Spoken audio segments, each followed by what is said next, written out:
my understanding of Station 11 back to Kirsten, That felt very Children of the Corn to me. he has a mischievous twinkle in his eyes. I think your theory is 100% correct. We haven't actually seen the Museum of Civilization yet.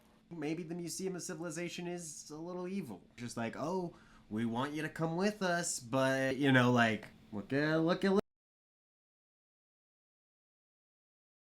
Hello and welcome to Road Goes Ever On and On. Today, Sterling and I are talking about the hit Max TV show, Station 11, Episode 6 and Episode 7. So, spoilers are ahead. And if you are enjoying the content, a thumbs up would be appreciated. And hit that subscribe button so that you can stay up to date with all of our videos and turn on that bell for notifications. And with that, Sterling, let's jump into this double episode. Let's talk about the Prophet. I'm struggling to get a read on him, like how much of what he's saying is truthful and how much of what he is saying is lies. And he has a mischievous twinkle in his eyes, even when he's being hurt or even when he's saying something that seems like it's probably a lie, or he's an interesting character. I agree. I feel like, they've spent, 5 episodes, or so painting him as this really terrible guy. I mean, he didn't other than being awkward in the airport, he wasn't really like bad or evil. Like he, Clark calls him a destroyer, but like other than the mines that happened, which now seems like it came from somewhere else, like Possibly, unless that's another one of his lies. right, like it is really hard. Like I felt like I empathized with him a lot more this episode, like, and so did Kirsten. She, and I know she's more working to try to get her family back, but there is this, like, I see why he's good at what he does. Like I see how he can get people to believe him and follow him because he has this way of speaking. Right. It's I don't know exactly how I feel about it, because like you said, where he seems sympathetic, I can kind of see that until I see him very clearly lie about things that we know aren't true. Like he speaks Spanish and then she says, I don't know Spanish. And he says, I don't know Spanish either. Well, And which could be he might not really know Spanish, but he like learned this one phrase to say it, and it like had relation to Arthur and Miranda. Like she didn't speak Spanish. Was he just referring to her who wrote Station 11? it's I don't know. I find it a little bit hard to believe that he doesn't know. He's said it very fluently. It didn't sound like it was, you know, with it didn't sound like a gringo was saying it. Yeah. It sounded like he was comfortable with saying the words, and it doesn't seem like something he would have heard and picked up on because it was from Station 11, not Yes. necessarily the kind of thing he would have, heard Arthur say. So it doesn't seem very likely that it's just something that he heard and it was memorable to him and he just kept on repeating it. It feels like he knew how to put that together. And being that he was Arthur's son and he probably heard Arthur talking to, you know, his dad often, that he probably picked up some Spanish from that. So I don't know if I buy the whole, the if you it's the kid's fault that they took over the story because He got of what I stabbed. did. Because he's if they are that dangerous, then he is kind of responsible for that because he keeps playing into these like narratives where they are taking on these roles. I don't know if I quite believe him. These children are possibly very dangerous because they are spreading the infection, of like trying to get more children into this group and get them to buy into this shared story that they're telling, you know, where they're playing roles that aren't themselves. Like it's just constant make believe. Like that seems like it is the desire of every child is just to always be playing, you know. Yeah. And if anything bad happens, you can just make believe something different. You know, you can just make believe that away. And and so especially for children who I think it seems very dangerous to allow them to so vividly kind of or so constantly allow them to like blur the distinction between truth and then this kind of make believe that they're living as if it is real, like not just like they're playing make believe, but like it almost seems like they believe that is the reality, especially the young ones, maybe not the older ones, you know, like the one kid did say like they like it when it sounds like it comes from, Right. you know. Like it comes from the prophecy, which is Station Yes. 11.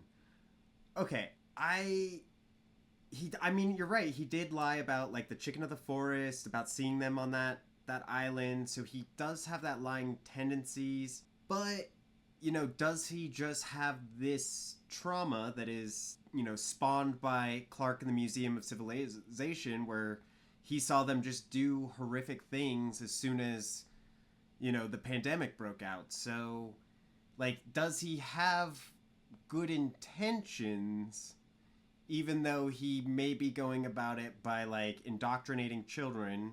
Maybe that he's going about it the wrong way, but maybe like he has these good intentions to like make the world better. It seemed to me like the children, ever since he started the undersea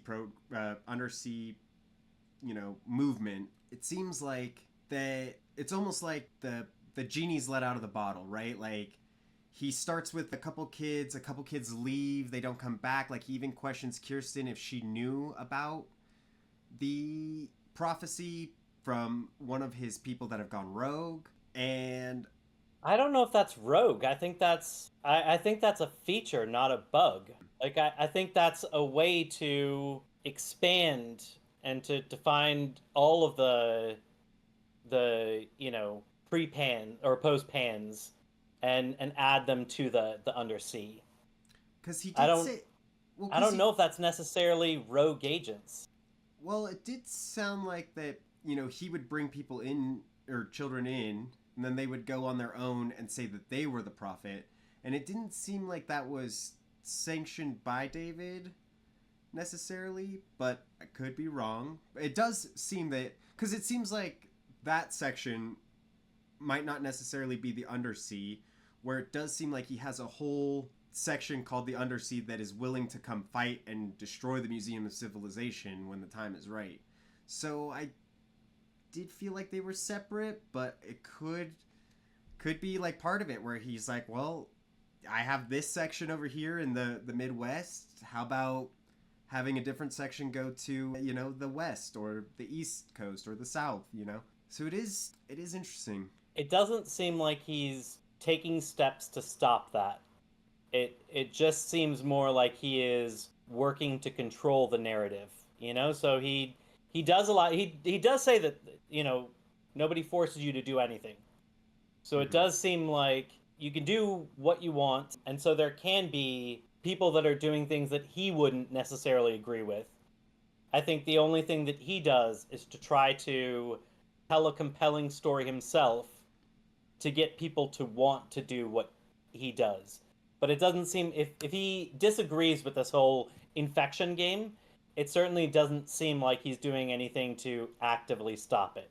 So I kind of feel like he's okay with it. And we've even seen that it seems like he is part of it himself. Like when he went to Ping Tree, it certainly seems like he was trying to recruit those kids to Yeah. join in. So I think if anything, the kids who are playing the role of the prophet and trying to, you know, recruit other kids, just emulating what they've seen him do. Yeah. You know, that it's not necessarily like an idea of their own that they're doing, but rather they're just kind of like it happened to them and now they want to be the hero of the story and now they're doing it. Do you think the prophet told the kids to be as creepy as possible when they went to go talk to Kirsten? Like, hey, everybody, like, circle her, hide real low in the bushes, and then, like, just pop up sporadically and, like, talk in a monotone voice. Like, I have a lot of symbolism that I've seen throughout the show, and that felt very Children of the Corn to me. Like, very, like, almost paranormal, creepy little kids that are just, brainwashed essentially. But yeah, I was wondering if he asked them to be all creepy like that to Kirsten for dramatic effect. I mean, I think that they're potentially used to kids not always wanting to leave the people that they love. And so it seems like like somebody mentioned, what's the stuff called that you put over somebody's face to get them to pass out? Chlorophyll or Yeah. chloroform. So chloroform. So it seems like somebody mentioned chloroform, and it seems like that may be a tool that they use to abduct people before they induct them. That Mm, maybe not everybody that joins willingly. Because he said only the ones who know the prophecy don't get chloroformed. right. And he was It's curious on how Kirsten knew the prophecy. He doesn't know right. that she's got that book yet. So I And think she didn't offer that up, which means that she doesn't necessarily trust it. Like you said that, you know, that the prophet became more sympathetic this episode and that it seemed like she trusted him. I think I think she's possibly going along with him as an ends to a mean, yeah, but not necessarily out of trust. right. Like yeah, I definitely don't think she trusts him for sure. Especially like I mentioned before, it seems like the prophet is very aware and like he knows like he can tell like he can read people. Like he knows when people are lying and she talks about how she missed his kidney to an inch and he was like, "Yeah, it was something in the play, like I could tell in the play that you were thinking about something. Like Yeah. what were you thinking about because it got to you and that's why you missed." Like he's like playing like 10D chess right now. He is, you know, he's a dangerous guy. Yeah. And I wonder, so I don't necessarily trust him, but I do think I trust some of the people around him. And so the kid who dies at the end, that kid, when he says that the reason that he wants the prophet to live is because he wants the traveling symphony To live. to survive. Yeah. And then says something about like they'll find you. He's been building up the undersea for 10 years. They're coming when he lights his torch. So I wonder who this they is and why there's an idea that like what does it mean when he lights his torch? Is that when he dies, or like why is there this fear of if the prophet dies, so does the traveling symphony? Is that a fear of what the maybe it's a fear of like what the Museum of Civilization will do, that like he doesn't trust their intentions. And Yeah. maybe that it's not like a literal death, maybe it's like they're kind of at least embracing this world Mm-hmm. versus the Museum of Civilization is very much stuck in the past, which is like that's the data from the past that is like a weed, you know? Yeah. Well, And because so like they're it did seem like that one kid that died was very interested about the internet, right? And it seemed like David, the prophet, was saying that he was trying to get something that was locked in the tower, which I'm assuming is the control tower at the Museum of Civilization, where Clark first Mhm. was setting up those pieces. And he had the prophet's machine. It doesn't look like any machine that we have, but it looked like a handheld portable electronic that could connect to the internet. And I'm wondering if he has saved, like certain, they were like, oh, we'll download all these Wikipedia pages. I think they downloaded that on there. And so he's trying to get that back to possibly destroy it and wipe out any any part of the pre-pan Yeah, past. yeah, the past civilization. Yeah, I think so. So, speaking of the Museum of Civilization, you were right. I think that is 100% Elizabeth's boyfriend. I think you were right. Right. Did you notice who the other person was that grabbed the symphony? No. It's the soccer goalie. She was the other girl with the gun that was walking with him. That was the goalie from the soccer team. Oh. I only noticed it on my second watch through. I was like, "Oh my god, that's the really mean goalie." But Yeah. I think your theory is 100% correct because he even talks about that this guy left and came Mm-hmm. back, but he doesn't remember anything before then, which I think is related to the scar on his head. Yeah, and it really makes me wonder what happened to him. Was that like was it trauma that happened? Did some terrible accident happen and we lost most of the people where he went? Or is it something nefarious like surgery?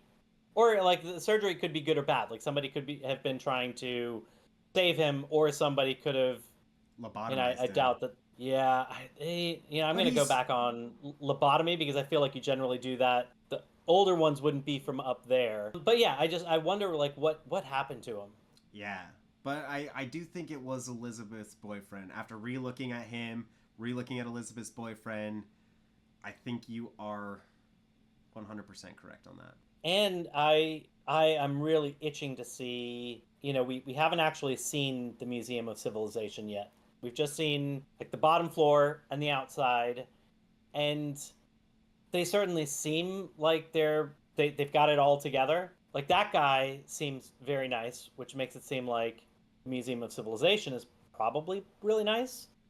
But we don't necessarily know that. We haven't actually seen them, and it's weird if they are keeping to themselves, then why is the prophet so against them? If they're not spreading and affecting other people. Is it possible that they're actually that over time something nefarious has happened and there is good reason for the prophet to want to go there? I don't know. Well, okay, I think that the main reason that the main reason that the prophet wants to destroy the Museum of Civilization is because the museum is counterproductive to what the prophet wants to do, right? The Museum of Civilization is holding on to everything pre-pan, right? Like all of the ideas, the thoughts, the whatever, and he wants to live in the post-pan world. He even says I was a post-pan born pre-pan, Right. and I think he just wants everything to be start from fresh. And so that's Yeah. what I think his main goal is. I will also push back, and I don't think the Museum of Civilization is fully good intention, right? Because like I see, we saw that one guy trying to get the symphony to come twice. He invited them twice, and he's always like, "Oh, third time's the charm." This is the third time that we saw it, and this time he came guns out. Both him and he came with a partner with a gun. And Right. it wasn't like, hey, we just have these guns for our protection. They were aiming the guns at them. So I don't know if he necessarily was. He doesn't. I don't know if he was completely cognizant why they gave him a gun because he seemed unaware of how scared they were of the gun, and not like he was unconcerned. Not like, well, I'm using this gun specifically to intimidate you. Instead, he just looked like he was holding it and completely unaware that he was intimidating them. Whereas like the goalie, she seemed like she knew what she was doing. So right. that does make me wonder whether or not his whatever happened to him has, affected his ability to, to reason certain things. Yeah. So But it did feel like every other time he didn't come with a gun in his hand like willy-nilly. Like this time it was yeah, like it did seem like a veiled threat. Like please, like we want you to cut, like he still had that like nice veneer on where he was just like, "Oh, we want you to come with us," but like look. it felt to me like like somebody put that in his hand knowing that that would be intimidating, and he was just holding on to it because that's what they told him to do. Like there, to me, there was from it didn't seem like he was doing anything to be intimidating. You know, he was just everything about the way he talked felt very earnest and felt like he harbored no ill will and wasn't trying to force anybody to do anything, and that he maybe just didn't, but that was just like the impression I got. I could be reading it totally wrong. Yeah, um I still think like he knew what he was doing, because he said the third time is the charm, and the third time is the time he came with a gun. Like, he never came with a gun before. He came with backup. There was nobody else around there to have a gun to be like threatening. Like, you could even just hold a gun on your yeah, holster and be like, look what I got here. But with his intentionally him holding it, like, if you were worried that this guy is a scatterbrain, you wouldn't want to give him a gun. So I take it as he knew what he was doing, and he's yeah, maybe they're evil. Maybe the Museum of Civilization is a little evil, but hard to say. yeah. I think this is a good opportunity to switch into Kirsten. Something I thought was kind of interesting about seeing this storyline with like the prophet and the undersea is they mention, so we find out some truths about where we find out Kirsten's interpretation of Station 11, and it seems like it was something that maybe he never takes off his helmet, and so we never see, and so this is not like explicitly spelled out, and it's just what Kirsten thinks, but she says that it's a kid, that it's the leader of the undersea rebellion, and that she's stuck in, and that it's Kay, and that she's stuck in a time loop. Yes. And it it kind of feel this show, and that they also say something about like being out of sync. I don't know if it was there or at another point, but the show kind of feels like that. Like it feels like this story of Station 11. It feels like it's simultaneously affecting different people at different times, almost like it's a loop. Like it feels like the prophet and the kids are living out maybe the story of like the rebel undersea leader and the undersea. It feels like, we'll talk when we kind of get into the next episode, it feels like some of this stuff is paralleling what has happened with Kirsten, and that she's kind of living it out, and it feels like Miranda very much lived this story out, which caused her to write it. So it's just interesting that it seems to be affecting these different people at different times, and not just like it. Like, I get that Miranda lived a bunch of this and she felt like she had to write it down, so she did. And then these other people read it and it spoke to them because it resonated with them based off their life experiences. But it seems more than that. It almost seems like it is paralleling things sometimes before they happen. And it's not just I read it and so it's speaking to me. Well, It's interesting. well, no, that's actually a lot that I, had to do with like this Kirsten part of it, where she is, she basically says Dr. 11 is a kid, right? Yes. And we see later, and we'll go more into this with Jeevan, but Jeevan plays Dr. 11, and we find out that Jeevan is still basically a kid. Like, he never really grew up either, and he becomes Dr. 11. And it seems like the rebel leader was a kid, and Kirsten was playing the rebel leader. And specifically, what I really did notice in this episode was when you said time loop, there was a lot of symbolism of loops and circles. So Kirsten, very first beginning of the episode, she's looking for Alex, and she is in a curling loop center. And it mirrors the beginning of the 7th episode, where Kirsten wakes up and there's all of the red bandanas that have formed a circle around her as well. Yeah. And Also, when the prophet is speaking to the children, there is an aerial shot of them around the campfire, another circle around the campfire. Mm-hmm. We see that how Miranda drew those circles in the book that showed the orbiting stations. Plus, we saw a station that was orbiting the Earth.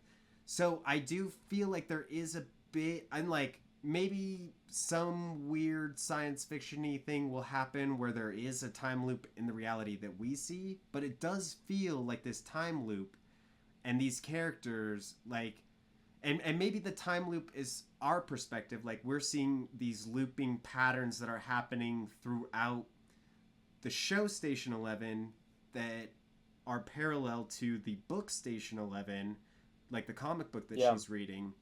So a lot of very interesting loop, and like who the characters are and like what they mean, and like just like we saw with the play, and you know, we'll go deeper into this with Frank, where Frank is acting out the scene where he dies and then he dies. Like these are like, Yeah. it does seem that there are so many parallels from this book to the people that are actually experiencing this pandemic world. Yeah.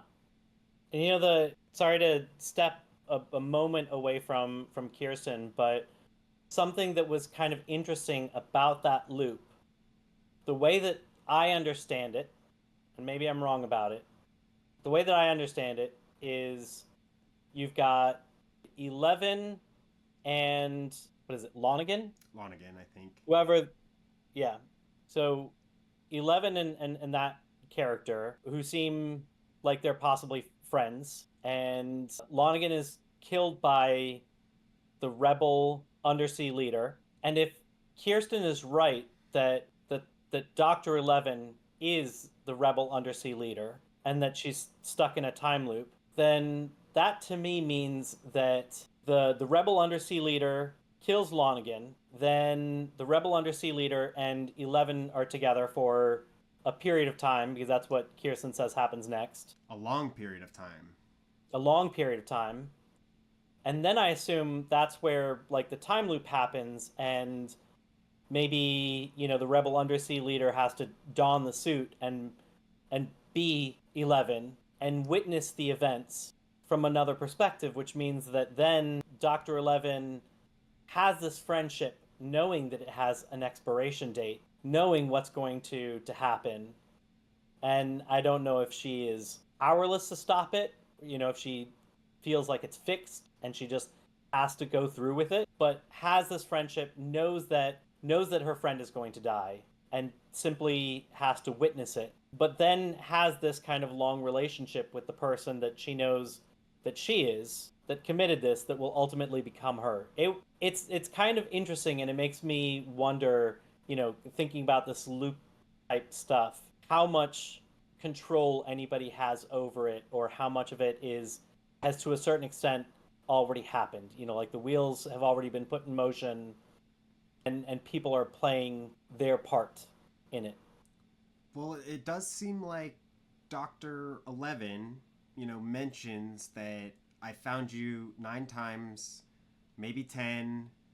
I'll do it 11th. Like, it does seem that Dr. 11 does know that she might be in a time loop and is trying to get out of this time loop. It is hard to say. However, I think in that next episode, we saw like another parallel, right? Like, so if Dr. 11 and the undersea rebellion leader are the same person at different stages in their life, right?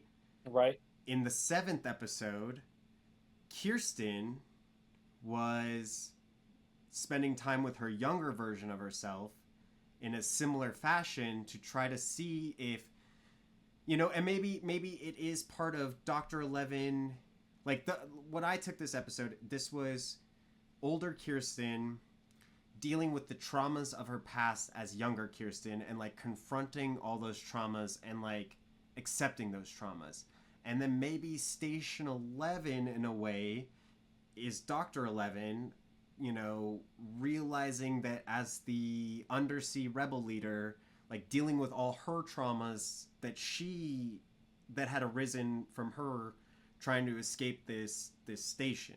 So I'll bring my understanding of Station 11 back to Kirsten. That so Kirsten says that it's K, which is the rebel undersea leader. K is also the 11th letter of the alphabet, and K is also Kirsten's initial. What? I do potentially think that she is Doctor 11 somehow. Yeah, would I would say that yes, she's probably the Doctor 11 of this entire story. And Right.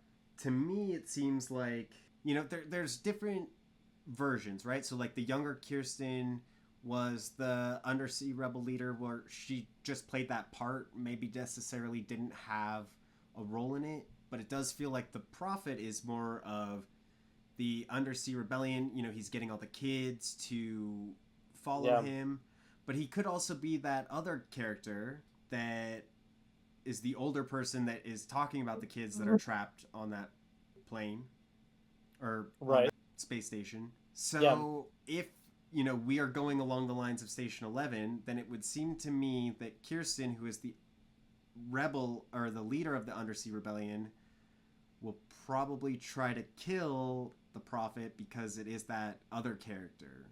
He is being that other character. Right. Very possibly. I loved in this episode the use of the adult Kirsten as a part in her memory. I did too. I think they used it. It was such a beautiful filmmaking technique. So I know that you said that this was an episode about her coming to terms with her guilt.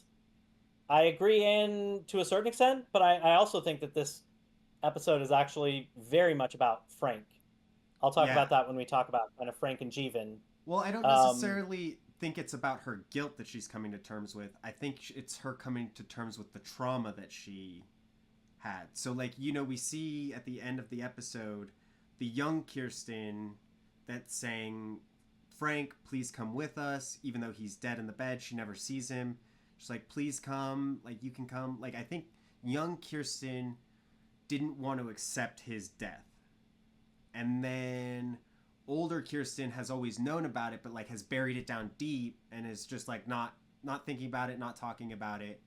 And then this was her telling her younger self, who I think Kirsten is still a child at heart in a lot of ways.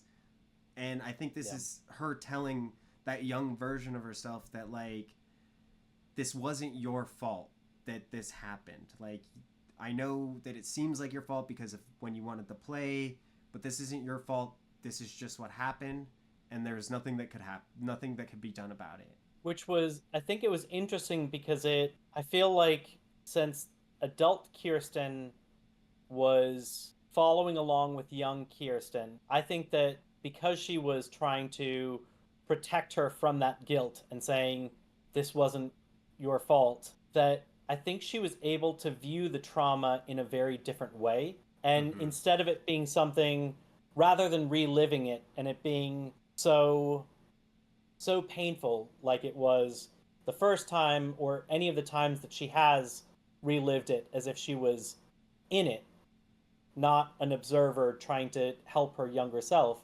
I think since she was trying to like be with her younger self, that I think this was kind of healing in a certain extent, that she's showing a maternal side to her, her younger self and trying to protect her from, internalizing this pain in a bad way, which I think kind of removes her from it and allows her to observe it in a different way. I also think to a certain extent that her younger self bringing her into this way is a way of helping her through something tough while she's literally being poisoned. So Yeah, it was a really interesting device. I really liked her as a character I did too. in this. And this was also Kirsten's way of finally saying goodbye to Frank. Like, I think that she possibly had hopes that he was still alive and, that he just didn't want to come with them. And I think, she even says to Jeevan, like, what do you regret not doing, like if you knew the pandemic was going to happen, like as a child she asked him that, and Jeevan goes on his spiel about being home, but she says, I didn't even get to say goodbye to anyone. And Frank was another one of those where, like, as little young Kirsten, she never said goodbye to Frank. And so having this older Kirsten dealing with those traumas and really realizing that Frank was gone, it was a way for her to be like, goodbye, Frank, I miss you. It Yeah, was, oh God, such a good episode. such a good. And I feel like they were able to use her character in other interesting ways as well. So since adult Kirsten is part of this, I felt like when twice I got startled by her presence Yeah. because I thought we were witnessing the Frank scene that I didn't want to watch. The first was like right at the beginning when it's dark, they're all around the table, and Frank asks if he's afraid of the dark, and we see a dark figure enter the frame that's not the three of them. My first thought is like, "Oh no, we're watching this. I'm not ready for it." But then it's her. And then it happened again towards the end when Jeevan goes into the hallway, and it's a dark hallway, and it cuts to the door where he came Mm. from, and once again there's like a dark figure, and I was like, oh, is this when the person gets in? And the interesting thing is it's building up what we fear is going to happen, and they do a great payoff when they actually have it happen. But they were able to do that by using, adult Kirsten as a character in the frame, and I loved it. Well, yeah, I feel like this episode, like, because we kind of got flashes of it in other episodes of what was going to happen, it had set this certain expectation in this episode, and then they kept subverting that expectation. So like with the Yeah. Kirsten part, there was, where her appearance was happening, and then Kirsten, realizing that Jeevan started talking to himself, like he's going a little bit crazy. So there's the expectation that, she screams Jeevan, she screams Frank.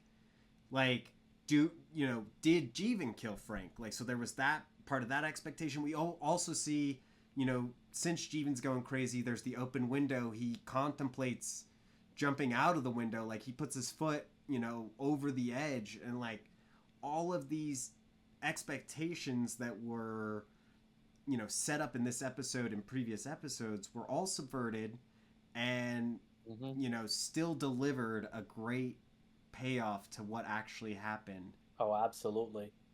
One other way that they used adult Kirsten brilliantly when I think the first time that she sees Jeevan close up, she says Jeevan, and her voice wells with emotion. And I think to a certain extent, she was also kind of speaking for the audience in that moment because I feel like I've loved that character, and to kind of see him at a better time was kind of emotional as well. So it almost felt like she was saying what we were feeling, and could Yeah. only do that because she was revisiting the past and being in it and speaking the way that we would speak if we were reliving that past. Like, it just I really love the way that they tell these stories. Like, it's interesting that they have different ways of like doing different storytelling techniques or different like filmmaking techniques to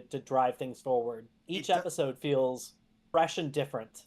yeah, it does. It feels like every episode is fresh and different, but it feels like a beautiful tapestry that has woven Mm-hmm. these intricate lines to make something beautiful, like stunningly beautiful, that is so compelling. Like every instance of like expectations, the music, the way that they're telling this story, like we saw Jeevan in the first episode, and then we didn't know anything that happened to Jeevan until episode 7. Like that was, and we still have, I think, more Jeevan to come, which is crazy to me because like this episode was just such a short piece in the timeline, but it gave us so much. Like, gosh, Yeah, it's a killer show. absolutely. Yeah, let's talk about Frank and Jeevan. I love that Frank and Kirsten seem to have become really close. You know, I think they both bond over Station 11. I think Jeevan doesn't get Station 11 for whatever reason. I don't know if he hasn't read it or he has no interest in it, but it does seem like Frank, he like understands it. He gets it, and he understands why Kirsten loves it so much. And even when Jeevan's going a little crazy, you know, and he's talking to Sia, he's like, yeah, Frank and Kirsten have their little thing. I don't know what it is. They just have their little thing. And that is hard. That is like this, it makes this the emotional beats of this episode where Frank, that's been disabled from an explosion, waiting, you know, not knowing where he is, and the first person he sees, Jeevan, is there because Jeevan is that type of person, like we saw at the play. Like, he's the first person to be there in the instance of crisis. But even though, you know, Frank maybe doesn't even like Jeevan that much because of his childishness, like, he didn't want Jeevan to come over. And then, like, the sacrifice that Frank makes for Jeevan and Kirsten, and says, look, I'm not going because not that I don't want to go, but like, you can't care for both of us. Like, you can care for her and not me. Like, and I don't want to weigh you guys down. Like, just, I love Frank as a character now. He's the new Jeevan. Now, that's the interesting thing, because I think they did all of that setup this episode because I don't think we'd really seen him enough to really care for him. I think the reason that I cared that he died was that I saw that it hurt Kirsten, and I cared for Kirsten.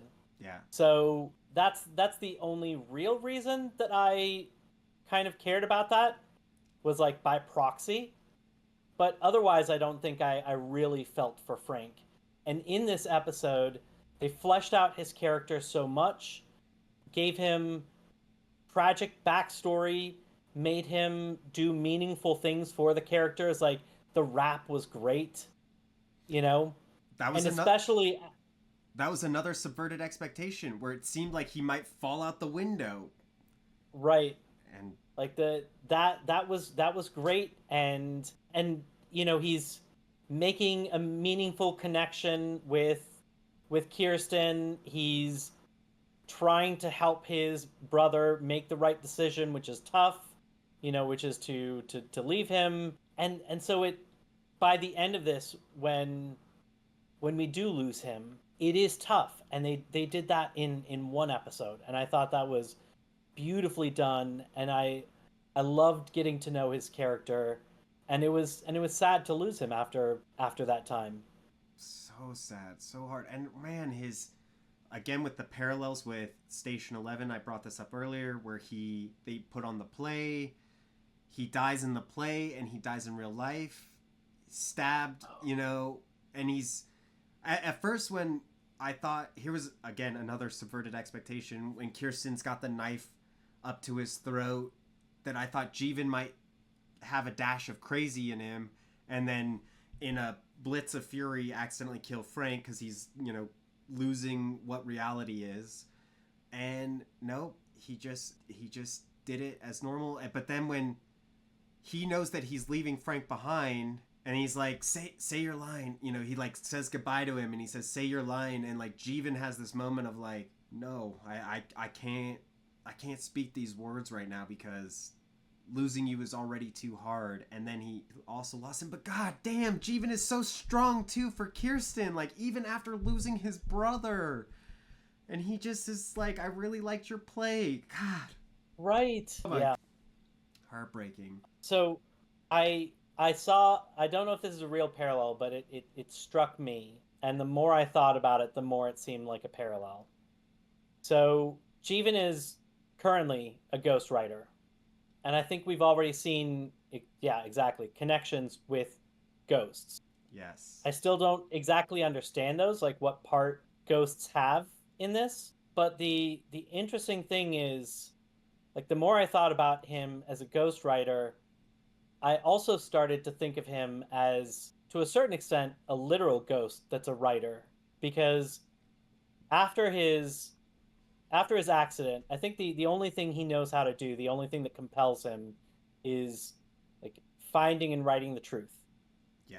And after his accident, he's unable to, which causes him to turn to ghostwriting, the closest thing where somebody gives him the truth and then he just has to flesh it out and write it, but it still requires drugs for him to be able to get through it. Like he's a shell of his former self. And to a certain extent, I think he's kind of dead already at this point. You know, he's like on the inside. I think he's lost who he was. Yeah, I think so. Like it seems like he became a shut-in and started doing drugs like 10 months ago, and it seems like all right after his accident. And yeah, it does seem like he doesn't have a purpose in life anymore. Like he's just kind of doing the motions to get through. And I loved that we get all that, his ability to write. He doesn't want to write about he doesn't want to make up stories. Like he wants Yeah. to write the truth. And it was just explained in like just a few lines of dialogue, which was just beautiful. Like they fleshed out this character so much with just one episode. Yeah. It's brilliant. Yeah. And so I think that to a certain extent, like I think the sacrifice he made was both for Frank and Kirsten, or for Jeevan and Kirsten, but also to a certain extent for himself. You know, I think he'd kind of let himself go a while ago, and I think that having Jeevan and Kirsten came, or come there, I think revitalized him to a certain extent, and maybe gave him a happy ending. You know, something that he enjoyed right at the end, but it didn't quite change his truth, and he realized that he wasn't going to be able to continue, and that if he continued, that he would prevent them from being able to live. You know, Yeah. so then he makes that kind of tragic choice. And so I think that he was planning on staying back, but I think when he spoke out, I think he possibly was provoking the attacker to do what needed to happen for Jeevan to finally be able to leave. Because I think it was going to be I think Jeevan probably would have dragged along his brother, you know, Mm-hmm. versus letting him stay. Yeah, and Um, I think you're right because he looks at Jeevan and he's like, "I'm sorry about this." And he's like, "Yeah, I'm not leaving." And I think he realized what he was planning to do, and also I think he felt that that guy only had one knife. You know, if he stabs Jeevan, then Frank's not going to be able to do much then they're because all yeah, yeah they're all going to die and Kirsten's going to die, and so it was his way of like, well, if he stabs me, the knife will be taken care of. Jeevan can step in mm-hmm. and, do what he did, where he ended up saving Kirsten by, killing the intruder. So I do think that Yeah. it was a sacrifice that he knew that he had to make. God, it still hurt. That one hurt. Yeah, that one really hurt. Did you hear at the very end of the episode after all the credits were done? I'm going to assume no because it I doesn't did sound like you not. have recognition. No, I did not. Kirsten said, "Wanted to say thank you for letting me stay here." Like after the credits, like the see, I didn't watch all the way through the credits. Yeah. I just And remember her. it was just her voice. Oh, poor Kirsten. That is wow. Thanks for making this even sadder than it was. I was already sad, and she says goodbye to him. Man, that's really sad. That is. Uh. Yeah. It is wild how they, when they have an episode like this, you could argue that it's not moving the story along. Although who knows? Like if there is some type of connection between things that are happening, then to a certain extent it is moving the story along. But it's interesting that it never feels like it's wasting time going into the past, and not kind of letting us know what's going on right now. It All of these things feel like beautifully done kind of vignettes, like you said, like part of a tapestry, but you can see that there are connections. You may not necessarily understand them, but it's I love it. Like some of these things don't feel like they're moving the story along, but I don't mind. It doesn't. I don't feel like it's filler, or anything like that. It does. It feels like it has a purpose and that we'll understand it at some point, and I'm okay with that. Because they do it so beautifully.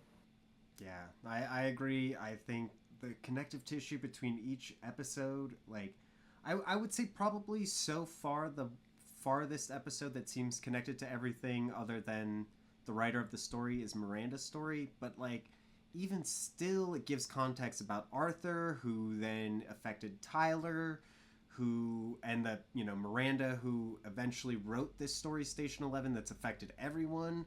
And the way that this show's been going, right?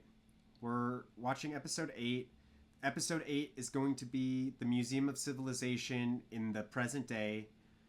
Episode Probably, 9 yeah.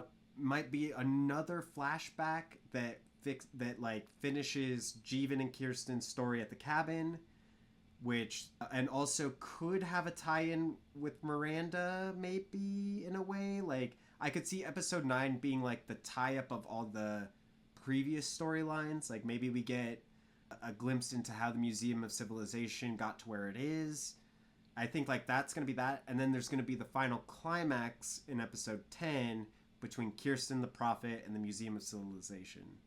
That's how I predict where the show's going. The only possibility that I could see different from that is that the last two episodes are more of like a two-parter, and that they, rather than, 9 being wrapping up the past stuff and then 10 being wrapping up the present stuff, I could see 9 and 10 both bouncing kind of back and forth as it kind of wraps up both stories simultaneously.